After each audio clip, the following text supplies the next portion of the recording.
Megan. Thanks for joining us for Crushing Productivity Killers, Strategies for Overcoming Common Pitfalls that Reduce Performance. I'm Greg Berry, Director of Communications in the Office of Alumni Affairs. Since we're virtual, please excuse issues that may pop up. If you experience problems with your video or audio, click the reconnect button to get back to the webinar right away. So as we begin, I'd like to toss a poll question at our audience. On a scale of 1 to 5, 1 being the lowest, 5 being the highest, just how focused and efficient are you during your workday? We'll leave that question up so you have a chance to submit your response. A heads up to our live audience, Crushing Productivity Killers is being recorded and will be uploaded onto our website. We'll send an email with the link after it's online. Today, we're excited to have Dr. Megan Hayes back with us. Dr. Hayes is an associate professor in the Department of Physical Medicine and Rehabilitation and director of wellness education in the Heersink School of Medicine. Emma, go ahead and slide that slide in when you get a chance. After earning her bachelor's degree in 2008 from the University of North Carolina, Dr. Hayes obtained her Master of Arts in 2013 and PhD in 2016, both in clinical psychology from the University of Florida. This is the 4th time Megan has been part of our webinar series. In November 2022, we welcomed her for Beating the Burnout, Strategies for Finding Joy in Your Job and Life Again. She returned in February 2023 for Sweet Dreams Are Made of These, Strategies for Improving Your Sleep. And last October, she came back for Head Over Meals, Weight Management Strategies from Behavioral Medicine. You can take a look at all of these replays by visiting alumni.uab.edu/video. So before we kick things off, I'm taking a look at the poll, and it's about 56% are kind of in that mid-range, Megan. They're kind of focused, but they're not really focused. Highest efficiency, 6%. Nobody is saying they are at the lowest efficiency and production, which is probably a good thing. So at this time, I'd like to welcome you back, Megan. Thanks so much. And the reins are yours once again. Thanks so much for being here. All right. Awesome. Thank you so much, Greg. I'm going to go ahead and work on sharing my screen here. I appreciate you all taking the poll. Let's see. And let's make sure you can see that presentation mode. And we are off and running. All right. Presentation mode. Great. Okay, so I'm back with some more strategies. It looks like all of my titles have strategies in there somewhere, but I am a big fan of that. I think that's what we all want. I am, as a psychologist, really passionate about taking research and disseminating that research and sharing it in a way that people can really understand and implement right away in their daily lives. So I hope that you walk away today with some tips, strategies, something that you can do differently to go ahead and get some more of that efficiency and productivity in your day. And just to say, 3 is not bad. So if you're rating yourself 3 out of 5, hey, that means on average, you're getting some probably high productivity days in and maybe some days not so much. And we'll talk about that today as well. So really my only goals for today are to talk about some productivity killers with you. So what are some of those common habits we fall into, patterns, practices that impact our productivity in a negative way? And then I really just want to focus right away on what are some practical solutions. So you'll see the format of today is I'll go through a problem that a lot of people tend to have, and also what are some solutions to that problem. And then we'll have hopefully plenty of time for questions and answers. And I also have some discussion questions sprinkled in that you'll be able to share some of your experiences in the chat. So one thing I want to share with you all, so I do a lot of coaching. I'm an internal coach essentially here in the UAB Medicine Office of Wellness for part of my time. And in that role, I coach a lot of physicians and physician learners. And as I was going through my coaching certification program, one of the things that really stood out to me was this formula, right, which is focused on performance. And it comes from Tim Galway, who became famous as a tennis coach. And he wrote a book called The Inner Game that was really focused on all of the things that can interfere with our performance. And he had this wonderful formula that I really like to share with folks, that our performance is equal to our potential minus interference, right? And so we all have this inherent set of capabilities, skills. We have the ability to do a lot of things at work or in our personal lives. And we have, certain talents and skill sets that we possess, and that's our potential. But there are a lot of things that can get in the way, and we call that interference. And these are the key elements that can hinder our performance, whether it's at work, in sports, in school, or in our personal lives. And so I'll be addressing a lot of things that I consider interference today, but I think it's helpful to really think of this model that we're really just trying to reduce interference as much as we can so that we can reach our full potential. So I want to start with a little bit of a discussion question just to get us talking in the chat. And Greg can help facilitate and read some of those out to me. But what gets in the way of your productivity? What do you think is interfering with your performance? And I'm looking, there seems to be an audio issue. Some people may have audio issues, but the same person also said no audio issue. So hopefully everybody's in here and we're looking good, but go ahead, drop your answers for what gets in the way of your productivity in the chat. For me, honestly, sometimes it's just that open door policy. People come in, and I've been saying this for 25 plus years of my professional career. When somebody says, hey, you got a minute? It's never a minute. Yeah. It's always 10, 15, 20 minutes. Looking at the interaction that we have with our audience, text messages during webinars, email, too many distractions. Everything is a priority. Urgent matters, trying to multitask. Their dog is a handful. So I like that one. Text, emails, conversations, unscheduled drop-ins, activities, other people's priorities. And they're needed for, somebody else's priority. News sites, other people's emergencies, boredom. I like that one. Sometimes that does sneak in. You just never know. Yes, it's true. And staff stopping in for quick questions. So, they're all across the board, Megan. Too many meetings, kids, notification overload. And I'm getting notification overload, Brian, right now with reading all of these with the interaction. So, Megan, I think this has facilitated a great interaction with our audience. Yeah, these are all such great examples. And what I love about it is I'll be addressing the majority of these today. So, and we can also, anything I don't address, we can get to afterward. I'm a talker too, Greg, so I definitely relate to, okay, I've kind of gotten carried away with the conversation, or sometimes the draw to talk with coworkers because I really enjoy them, which is a positive thing. So there's kind of that balance of boundaries with your time, and also wanting to build relationships. So I really relate to that. And a lot of people mention phones, media. We're definitely going to talk about that, right? Email, and things that get in the way in terms of the just electronic world that we live in. So well, let's start with one that, interestingly enough, nobody mentioned, but I like to start with it because this is something that can get in the way of our productivity before we even begin, so to speak, which is procrastination, which is this idea of I'll do it later, I'll do it tomorrow. I'd love to hear from the audience again. What are some things that you procrastinate on? And man, I procrastinate sometimes just on things that need to get done. I have a project management tool, but it's like, I'll give that 10 minutes. So that for me can be what I procrastinate on, or things that I know that, don't have to be utilized today. Papers, overwhelming tasks, boring tasks. I like that one. Assignments, somebody else says. Grocery shopping, somebody's procrastinating on. Yes. Starting healthy diets, projects that need focus. Least favorite tasks, difficult tasks, tasks that they're worried about messing up on, which goes into the next one, which is more difficult tasks, things they don't like to do. Yard work, I am with you, Tori, 100%. Unpleasant tasks, I'm there. Self-care is another one. Again, there's a lot of different answers that are coming in for different things that people procrastinate on. Large, busy work assignments, laundry. I just started a new load upstairs. I hear you with that. Things that I see as necessary.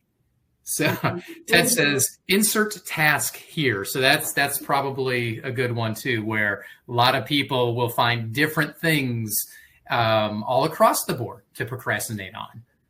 Absolutely. And that actually, I was going to make this a discussion, but I think a lot of those responses already got at the why. Like, why do you procrastinate? And you all kind of provided a wonderful springboard for me to get into that, because one thing you might notice in hearing all of those responses is that they're all things that are kind of aversive, right? There are things that we don't really want to do. There's things, they're have tos a lot of the time. So why do we procrastinate? So what's interesting about it is a lot of people are very focused on time management skills for procrastination. And yes, we're going to talk a lot about time management skills today, and they're very important. And we need to have that skill set so that we can plan and so that we can organize, right? But what's interesting is that actually addresses some of the downstream effects of procrastination, not really what is at the core of procrastination, which is emotion regulation. So emotions are at the core of procrastination and why we do it. A lot of people, I don't think of it as an emotional issue, but it actually is. That's exactly what it is, because we're not avoiding the task per se. It's more of our emotional interaction with the task, right? We don't really want to do it. And we know from research that we pretty much avoid the tasks that we don't enjoy, right? We avoid the tasks that are aversive to us in some way. The thought of it makes us feel dread. Maybe we feel like we have to do it, or we're being told or voluntold that we have to do it. It's interesting. We don't really avoid things most of the time that we like a lot. So if you like video games, well, no one has to tell you you're procrastinating on video games too much. You're just jumping right into it whenever you get the chance, right? So we're not really struggling with those things. It's usually the aversive things. And when we have other stressors going on in our lives, it can make procrastination behavior a lot worse. People mention kind of kids and, pets and things like that earlier with getting in the way of productivity. And while we love these things that we're taking care of, it can also cause stress in our lives and, some very real things that we have to take care of that can make it difficult to manage our time. And when we're overall feeling more stressed, we're more likely to avoid, right? We're more likely to avoid the things that are overwhelming to us. Like we think about that deadline and we think, oh, thank God that's next week. I don't even have to do anything about that today. But then we've all been there where suddenly the thing is tomorrow, or suddenly it's this afternoon, and oh my gosh, why did I wait this long, right? And then we're even more stressed. And the problem with procrastination is it's often very reinforcing. So the second we tell ourselves, oh, I don't have to do that today, or I don't have to do that right now, we have immediate relief, right? As soon as you tell yourself, oh, I don't have to, that's a tomorrow problem, right? We suddenly feel a sense of, oh, thank God, I don't have to do that right now. So it's a really quick fix for mood repair. It makes us feel good in the moment, which is very reinforcing to our brain and can set up this negative feedback loop. However, we know there are downstream negative consequences of procrastination once we do get to that deadline, or maybe we don't meet the deadline because we procrastinated too much, or our work is not at the level we want it to be. So how do we address procrastination? So first and foremost, again, this is an emotional process, right? We procrastinate for emotional reasons. So at the core of this will be utilizing emotion regulation skills. So what are the things that you have found in your life that help you to deal with things like anxiety or a low mood or stress, right? What are those stress management skills? And you can use those to address your procrastination as well. So for some people, breathing retraining, mindfulness, going on a walk, physical activity, even for some people, just splashing some cold water on their face, or simply telling yourself that even though it's hard, you can tolerate the feeling of dread and get started, right? You can take that with you and get started on the task. So distress tolerance is a really big deal too. Another important thing with procrastination, we do tend to have certain rules, black and white thinking about it, assumptions that we're making. So we really got to check those and adjust those. And I have a slide kind of demonstrating that in a moment. Some of the thoughts that commonly lead to procrastination are things like, it must be perfect, right? I got to put this off because I need a good amount of time to do it because I have to do it right? But we know that perfectionism can be a double-edged sword, right? Sure, we might produce a good product, but maybe we didn't need to spend as much time as we did. And because we want it to be perfect, we may procrastinate getting started, and ultimately it won't be as good as it could have been had we just said, well, let me just go ahead and get started. I only have 30 minutes. I couldn't possibly start it now, right? I hear things like that all the time. I've been there, right? I've got this weird chunk of time in my day. I can't start this thing now. But in reality, that's 30 minutes that you could have made some headway on whatever the thing is. The thought of, I'm too stressed to do it. I'm too tired to do this. I'm too depressed. I'm too anxious, right? In this case, the assumption is that we are allowing emotions to dictate our behavior. So we want to basically break these things apart so I can feel stress about this deadline and still get started, right? I can feel tired and I can try just 5 minutes. If at the end of 5 minutes I can't go on, I will not, right? I will go ahead and honor where my brain is at, and that's fine too. But don't let that be a barrier to getting started, or at least trying 5 minutes of something. These next two, forgiveness, right? Forgive yourself, and self-compassion. These are evidence-based techniques for addressing procrastination. These are two major themes that come out in the literature. So for example, with the forgiving yourself, there was a study that students who forgave themselves immediately after recognizing that they were procrastinating on their academic work actually procrastinated less 2 weeks later. Students who were self-critical of themselves, such as, oh, you always do this, you're always like this, you're never going to change, they ended up actually procrastinating more on tasks 2 weeks later.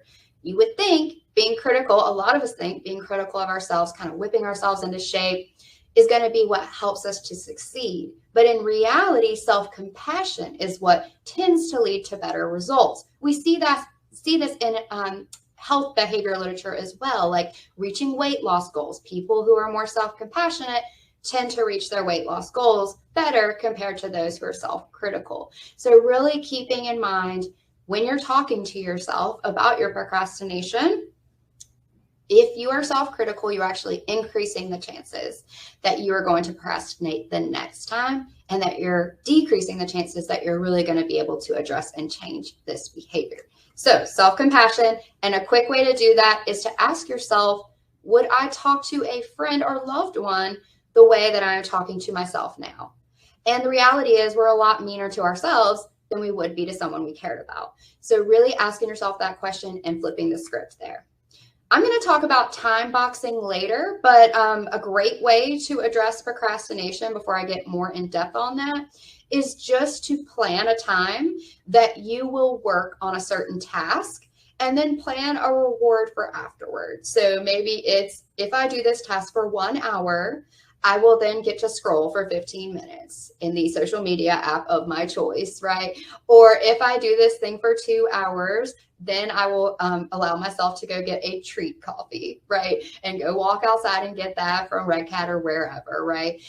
So that's a great thing that you can do to kind of reinforce to the brain that there is a reward associated with this. Also, breaking down the task. So if you have time boxed something and you look at that and it says, write a whole paper, right? Write a paper on X. Yes, that's going to make that look very aversive. The interaction emotionally you're going to have when seeing that will probably not be a positive one. It's going to make it really hard to approach. But if instead you had an hour blocked aside for, I will write the method section of this paper, or I will write the introduction, or I will make this table I need to make. Well, that's a lot more doable. So really trying to break down big projects that need to be done into smaller tasks that you spread out throughout the week. Another strategy, and this kind of goes along with the unhelpful rules and assumptions that I was telling you about earlier, is to treat motivation as a nice to have.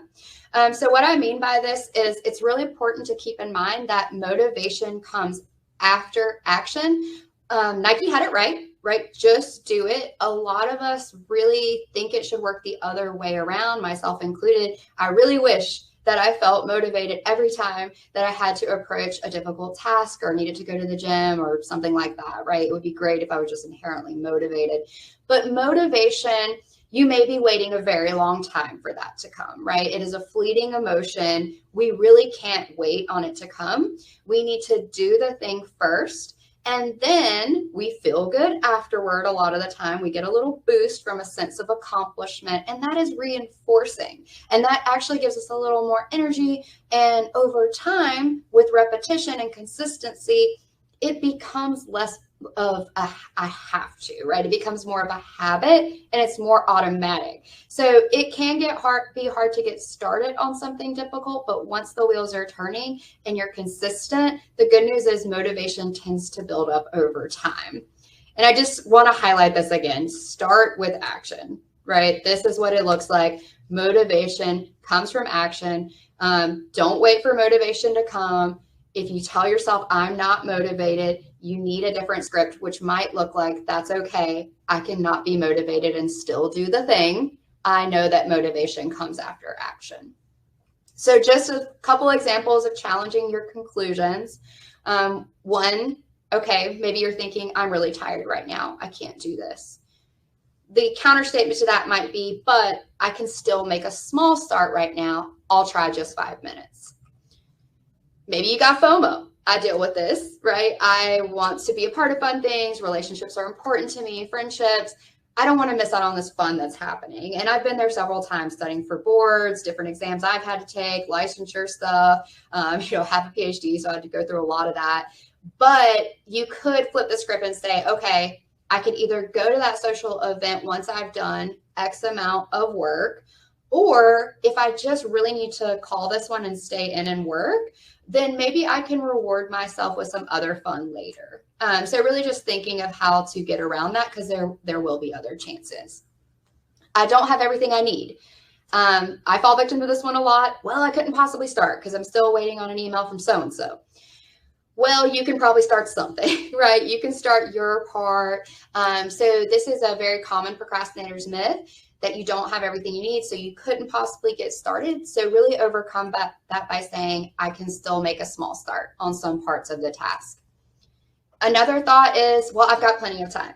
It's not due until next month, next week, whatever it might be. But the counter statement to that is, something along the lines of, I know how I felt last time I was pushing a deadline and it felt really bad. So I'm going to go ahead and get a start on it now.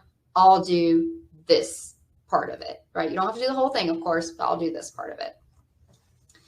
Maybe the thought of, I have other things to do and would rather do.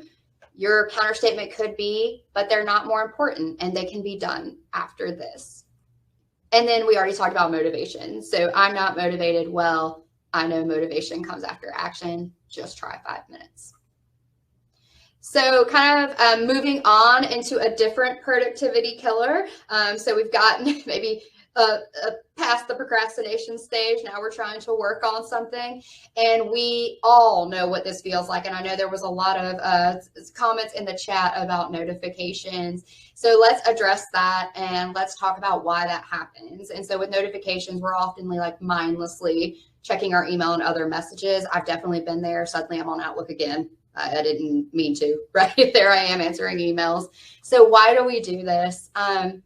And I want to introduce you to something that's called the mere urgency effect, or it's called the mere urgency bias sometimes. AKA what this means is we are bad at prioritization. And what our brains tend to want to do is we want to tend to prioritize a task that is urgent over tasks that are non-urgent, even when the non-urgent tasks provide a greater reward, right? So let's say a common example of this is email, which is why you have the message guy there. So an example of this would be that maybe you have a groundbreaking publication that you are working on, or something that has the potential to be groundbreaking, and you are almost finished. And you really just need to wrap up the discussion question before you submit that for publication. So you've blocked that time off. So obviously there's a great reward that's possible in that, but then you see a bunch of emails coming through your Outlook and you think, oh, I better respond to this real quick.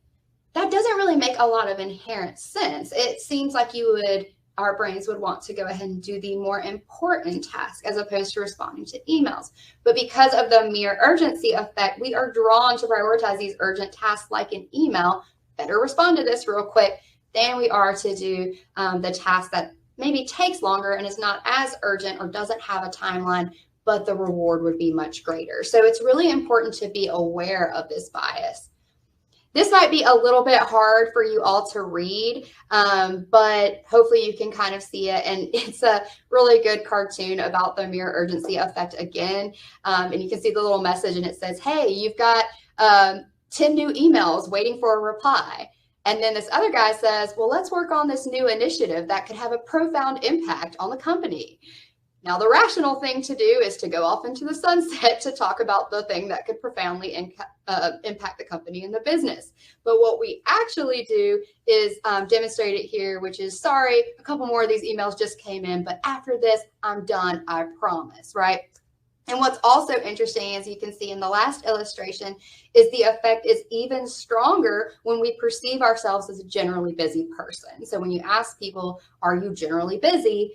They say yes. They are more likely to do things like be drawn into checking emails and other messages. And it's not just limited to email. I work in healthcare, so we have like Vocera here, which is our paging system. We have impact messages, right? So there's a lot of different things that could be coming your way. For those of y'all out in the business world, you may be dealing with Slack, things like that, DMs from whatever. So yes, this applies to all messages. And then you can see in the last one, he says, sorry, I'm too busy for anything important right now. When in reality, responding to these emails will not have the payoff that this wonderful business idea or project might. So what can we do about this? I think, first of all, it's really important to simply be aware that the mirror urgency effect exists. And that's why I really wanted to hit home on that a little bit.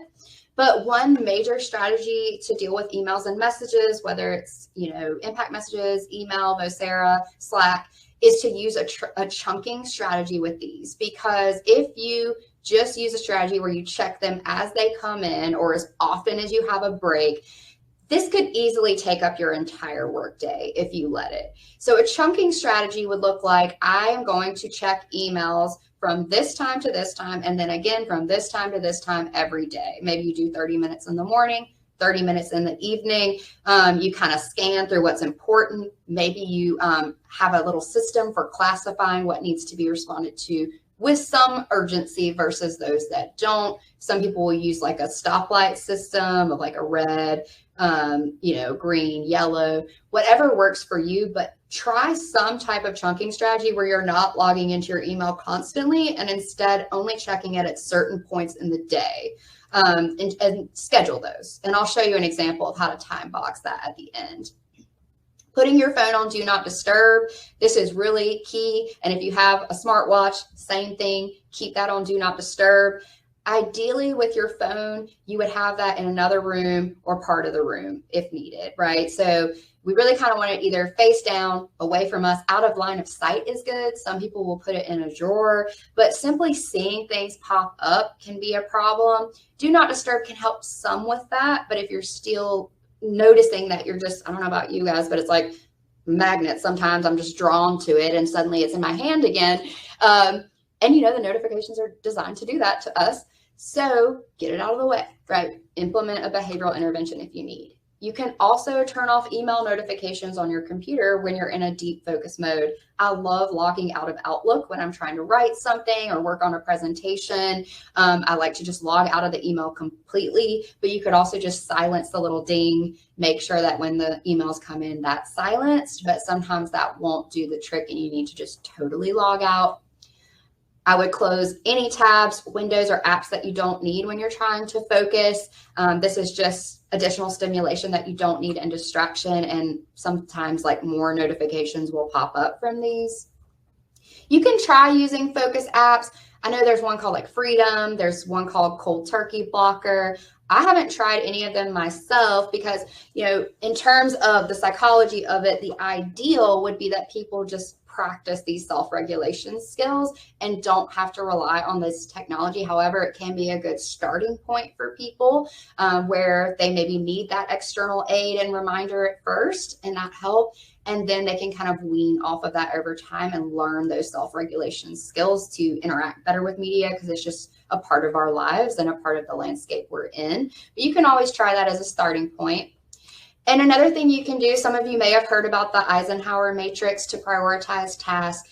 this does a nice job, I think, of addressing the various distractions, messages that we can have in our lives.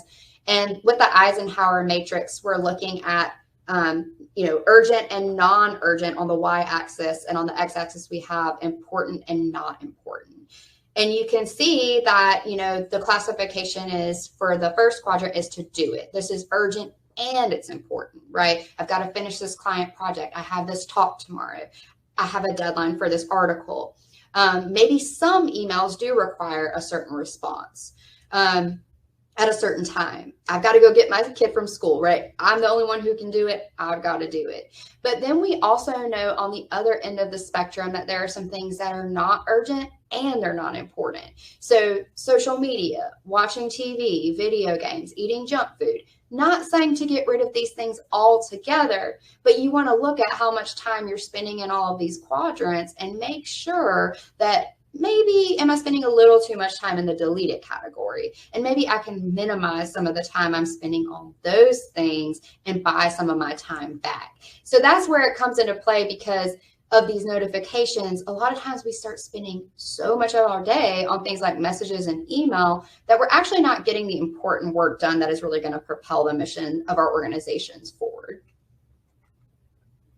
So along those lines, multitasking. So this is another major productivity killer.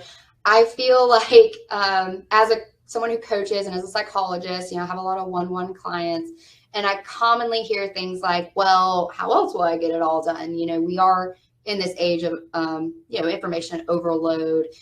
And I also hear a lot about like, well, I'm a really good multitasker. And oftentimes you'll even see in a job description that they're looking for a really good multitasker.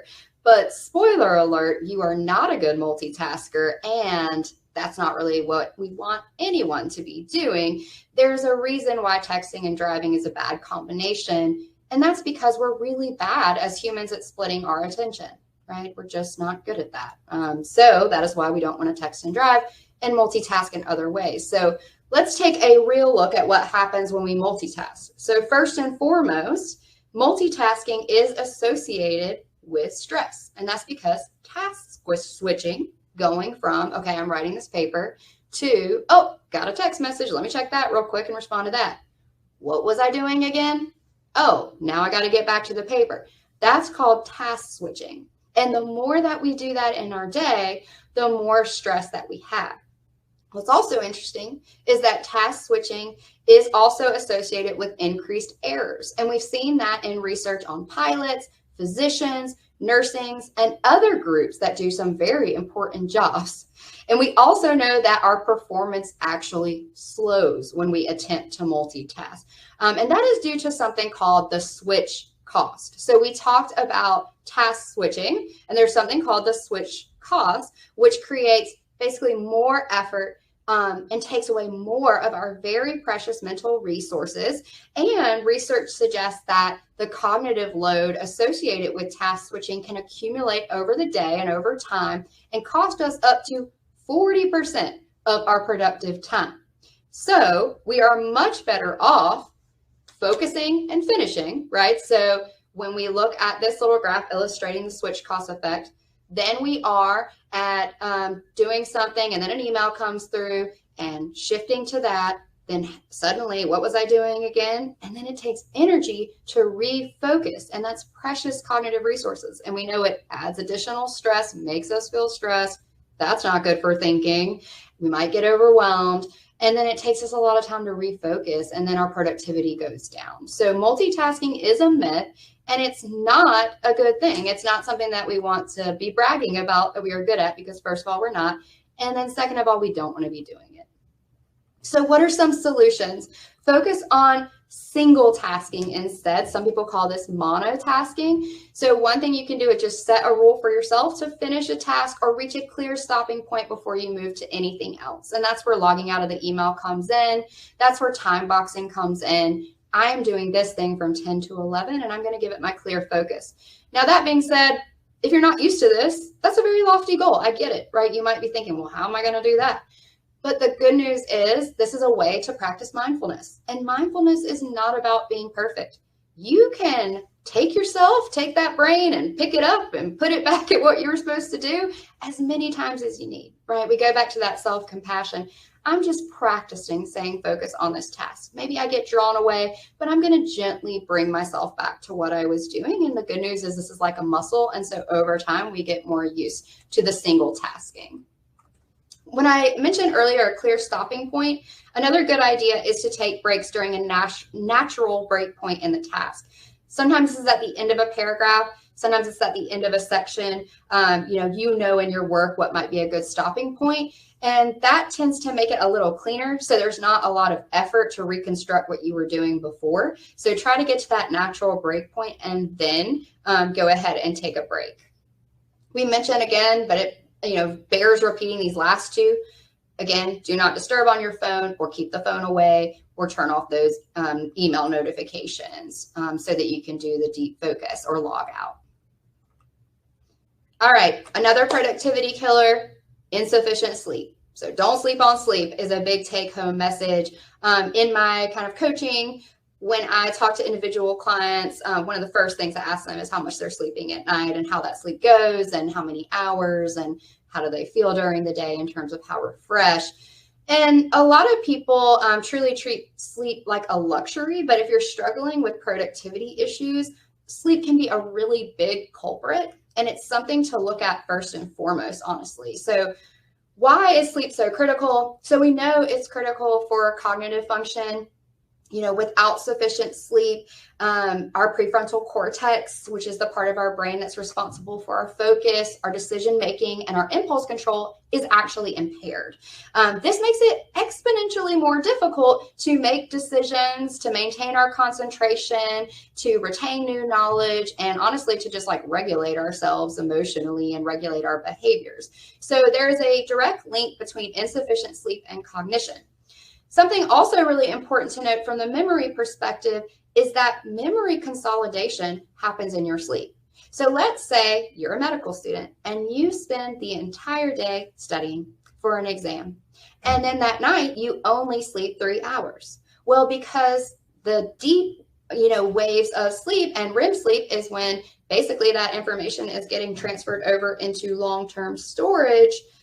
Well, you've kind of wasted a lot of time because not all of that is getting transferred over. You're not maximizing the productivity that you could have because you didn't get the sleep you needed to consolidate those memories. So just keeping in mind that that happens in your sleep. We get more distractible when we haven't had enough sleep. And the greater the sleep debt, and you all have probably heard about sleep debt, the shorter the attention span. So let's say one night I really need 8 hours. Typically, and yes, I am a person who needs 8 to 9 hours, but I'm only getting 6 hours one night. And then the next night, I only get 6 again. And then the third night, I get 5. And then it's 6 again. I am building a steady sleep debt. And the greater that debt gets, the shorter my attention span is going to be. And we know from the research that people are a lot more likely to resort to easy activities like scrolling, social media, TikToks, that kind of thing, when they are in a greater sleep debt. So that can really interfere with your productivity. And to just really hit this home, being awake for 17 hours, we know from research, is comparable to a blood alcohol content of 0.05%. So if I wake up at 6 a.m. in the morning, by 10 p.m., I'm getting a little tipsy, okay?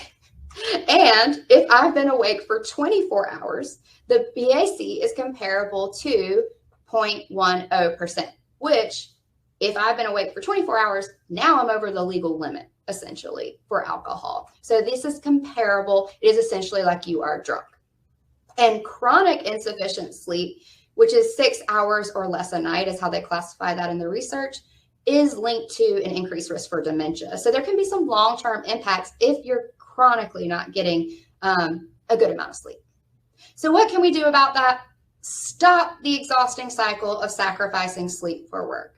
I also think it's important to keep in mind some people are trying to sleep and they can't. They might have insomnia. So you want to get checked out for that as well. And there are some great sleep psychologists who can work with you or sleep medicine clinics to check things out. So get that checked out. But if you're just staying up because you're trying to check your emails one last time and then you're caught up in that cycle and you're thinking, oh, I just have so much work to do, but then you're not getting appropriate sleep, then guess what? The next day you're slower, you're making more errors, you can't think straight, you've got that brain fog, and you're less productive the next day. So then it's a vicious cycle, because then you're like, well, I got to stay up and catch up again, right? So stop that cycle, get a good night's sleep. You will be productive the next day.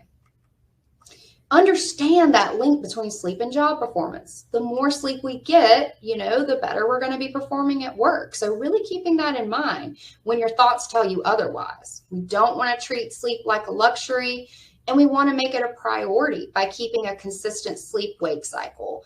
And the goal is just to get the amount of sleep that you need to feel rested and functional, because sleep needs vary. I think there's a lot of focus on the 8 hours a night. And for some people, that's a great number. It's often more like somewhere between 7 and 9. Some people need more like 9. Some people need more like 7. But really for you, it's the amount of sleep you need to feel pretty rested and functional the next day. And just beware of bedtime procrastination, which is that tendency that, okay, finally I have my time, right? The kids are down. I'm done with work. I'm just going to watch Netflix because it's finally my time. But the next thing you know, it's been 3-4 hours. We're up late and we're going to be tired the next day and less productive. So get a little you time in, but make sure to cap it and go to bed at a time that will get you sufficient sleep. So we want to promote a strong circadian rhythm. I have a photo of daylight here. Getting that morning light is associated with a lot of positive benefits for our circadian. We want to wake up around the same time every day. We want to get that bright light exposure, ideally between that first hour of waking would be great. If you can kind of walk from your car to work, that might get you some good morning light. Having a consistent bedtime routine, and just setting a clock out time for any remaining work tasks that you have at home is really important. So yes, we have an always on culture, but you can set fierce boundaries with your time. All right, and another productivity killer I want to be sure to address is working too many hours. So there is a myth out there that the more hours you work, the greater output you're going to get. If I just work more hours, I can just get through this really busy period. I can get promoted. And if I just keep working harder, I'll get greater output. Or, that's kind of a badge of honor, and the company, will really value that. That shows I'm a good employee. So there's a little bit of that in there too. But we know from economics that there's this law of diminishing returns. And this is that at some point, we know that for a while, putting in more hours is going to lead to greater output. Yes, we're on that side of the curve. But at some point, we reach a tipping point where adding more hours to our work does not lead to additional output. There's no longer a payoff.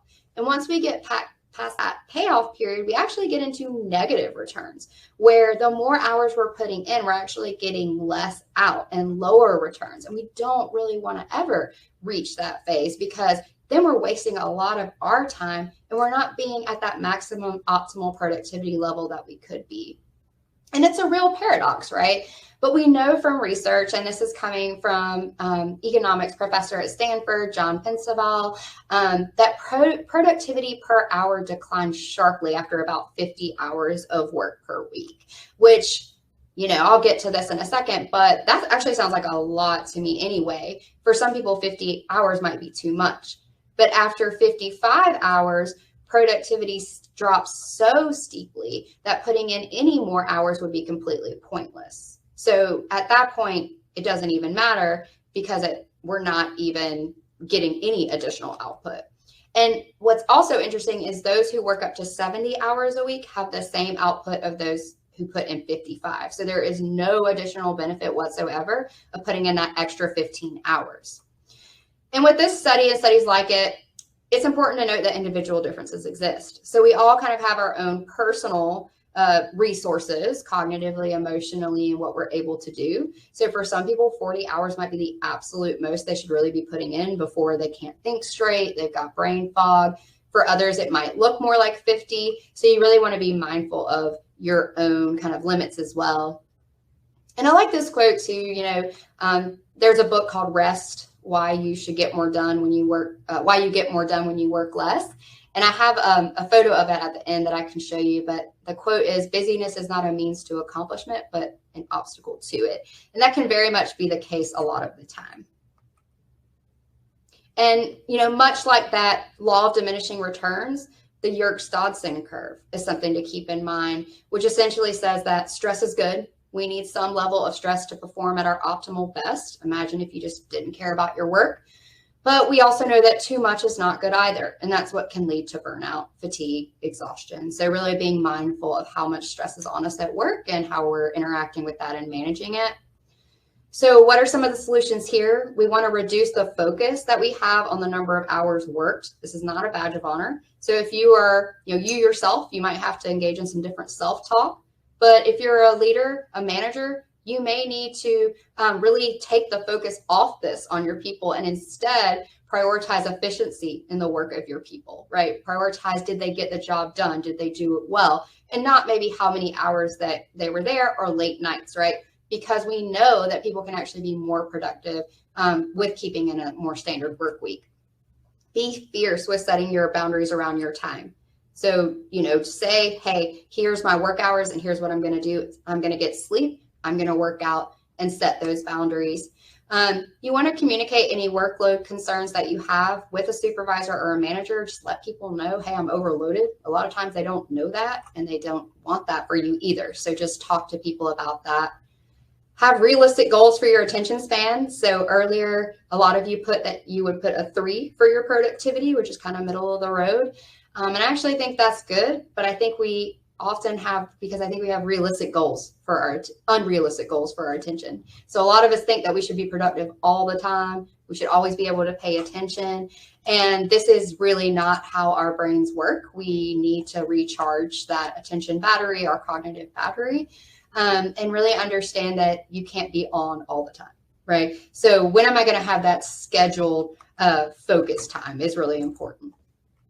And having those realistic goals for your attention span. Embrace your downtime when you need it. It says downtown, but I meant downtime. So take breaks. We've got to have that. And I don't know if any of you all have read The 7 Habits of Highly Effective People, but Stephen Covey, he has a chapter called Sharpen the Saw, which is basically talking about taking care of your most important resource, which is you. And this is kind of my version of the things to prioritize as a psychologist, as someone who works with folks who are trying to be more productive. You want to prioritize your sleep, your movement, getting sunlight, nutrition and hydration, enjoyable activities, including vacations or hobbies, and connection, right?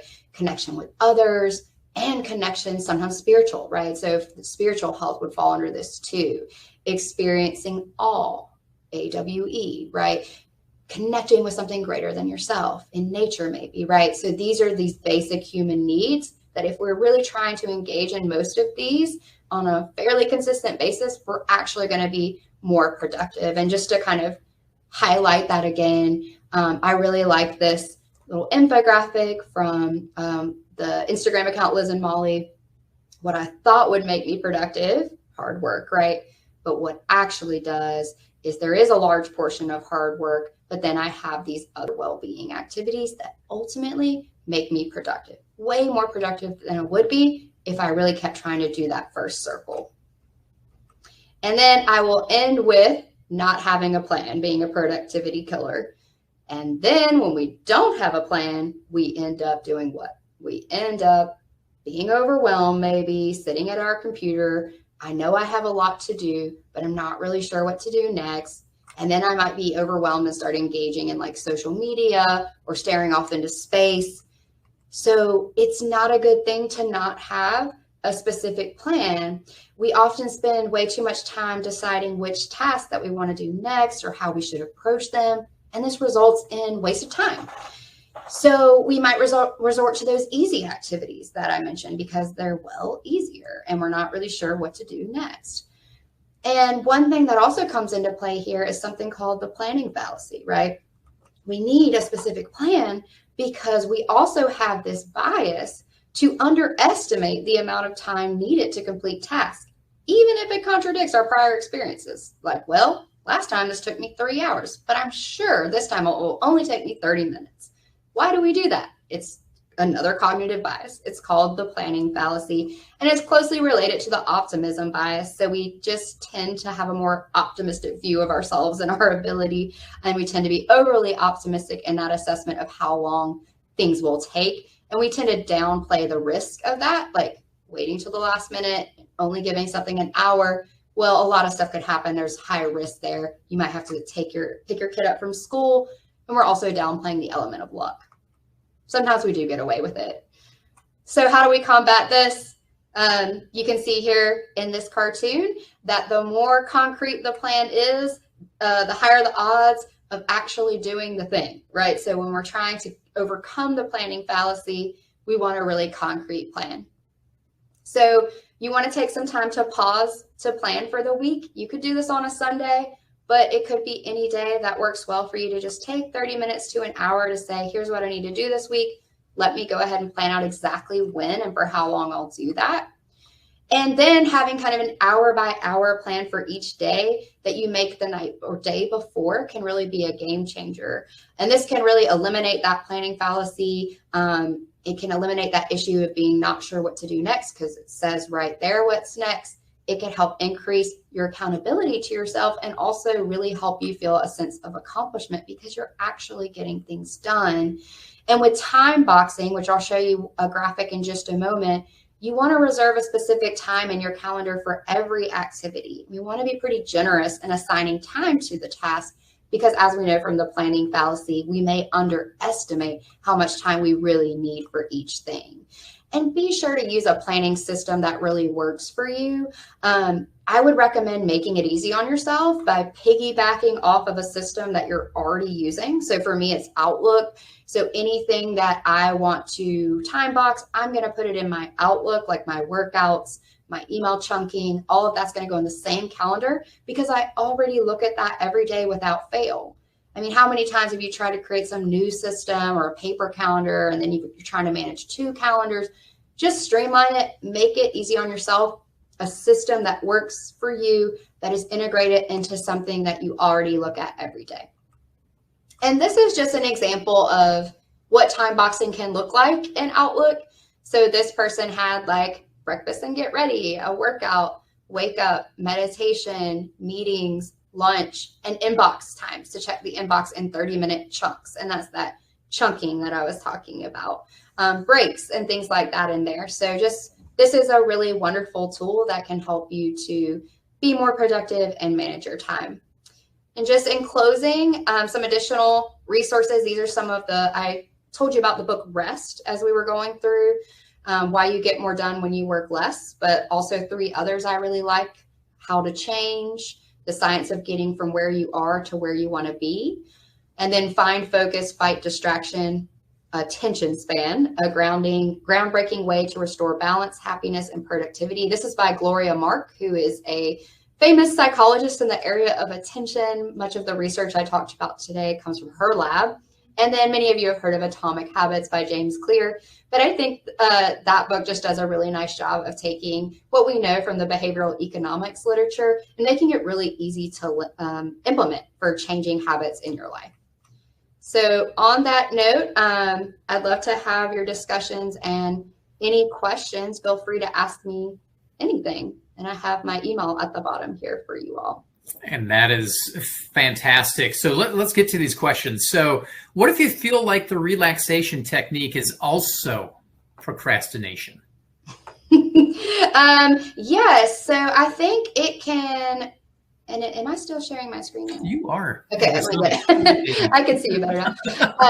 Okay, so, I think that gets at beliefs that we have about pausing, right? And taking like that any minute that I'm taking away from my work is not a minute well spent because I'm not working, right? And with that, we're actually less productive. That was the whole more hours worked equals more output. It doesn't. We know at a point it won't. And our attention spans can really only be like locked in on deep focus for so long. So you have to kind of reframe it in your mind of doing a relaxation technique. If I'm very overwhelmed and stressed and I need a break, is actually going to make me more productive when I come back. So it's kind of hard to get used to that, but you have to engage in some different self-talk in order to implement it. So now I like this question. As far as notifications go, what if I'm in sales, email, phone calls, text messages? They're part of the job, but it's hard to pay attention to work, but ignore personal notifications. So how do you filter that? Yeah, I mean, so let's say, so you're in sales, and that's not a field I know a ton about, to be honest. But of course, in most fields, we do have to check notification and emails at some point. But sometimes we overestimate just how urgent these notifications are, right? So one thing that I think is really good to ask, like your supervisor or manager, is what is the expectation on how quickly I will respond to an email? If we know that information, we can still engage in chunking. And if we have a big project, we need that focused time to be actually working on the project. So then I'll get to the emails after, but maybe it's no big deal that it's been 2 hours since I responded to the email. I mean, in my world, that's really not that long. You just kind of have to know what the expectations are where you are working. Let your supervisor know what's going on and how it's interfering with your productivity, and maybe come up with a plan where the expectations are clear and you can work around that. So in healthcare, somebody brings up the point, a lot of times you're saving lives. So how do you balance all of this and not multitask in that instance, because you almost have to? Yeah, I'm really glad that was brought up. So there are certain times where you just have to multitask. So like I think of like a critical care nurse or physician, they're in the ICU. There's a lot of beeps and boops happening. I mean, there's a code blue, whatever it might be. In those situations, yes, you're going to have to be thinking, critically. You're in that kind of acute stress. You're having to do a lot of things at one time. And you're only in that fight or flight for a little bit, right? You just don't want to be task switching all of the time, because that does cause a lot of stress. So when you're not in that like acute moment, you might want some downtime. So maybe like, let's say you work in the ICU. Okay, we had a really tough case. We had a code blue, but I do have a little time to walk around outside for a minute, decompress. You just don't want your whole day to be like task switching and multitasking. But sometimes in healthcare, it is a lot more of it than in other fields. One thing that came up repeatedly when we asked that first question was boredom being a killer. Mm-hmm. How do you what's the best way to tackle boredom? Yeah, what's interesting about boredom, and there's a lot of literature coming out about this about kids, that we want them to be able to manage boredom, right? We want them to feel bored at times. They don't need to be overloaded with activities. And I think that's important for us too, right? So it's okay to feel bored sometimes. But what I will tell you is that time boxing can really help with that. Odds are there is something that you could be doing. So you could time box like, okay, I've got a plan for the whole day, and I've already put my breaks into that plan and my workouts and all of that. And if I'm bored, well, okay, maybe there's something that I could be doing that's more stimulating, that maybe next time I'll try to schedule that, right? Or maybe if you're truly bored at work, are you disengaged, right? Do you not like the work that you're doing? Do you need something more exciting? Maybe that's a conversation with a manager, right? So there could be different reasons to experience boredom, but it's also really normal to feel it sometimes. It's just getting through it. Dr. Hayes, it's been a pleasure having you back again.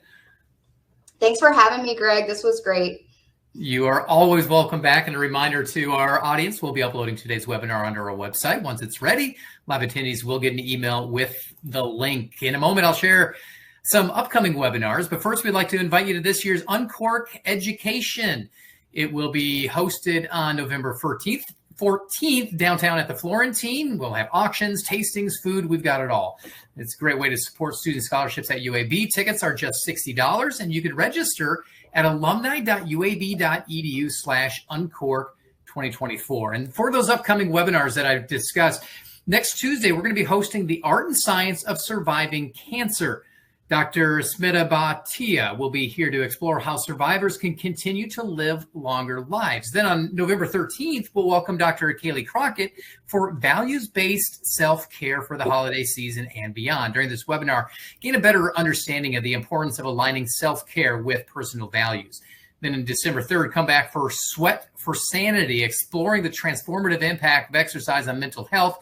Emily Marzalik will be here to provide us ways to help reduce stress, anxiety, and depression through movement. And the first webinar of the new year will be January 9th. Join us for Taking Charge of Your Career, Improving Confidence, where Amber Grant and Tammy White will explore imposter syndrome and what we can do about it.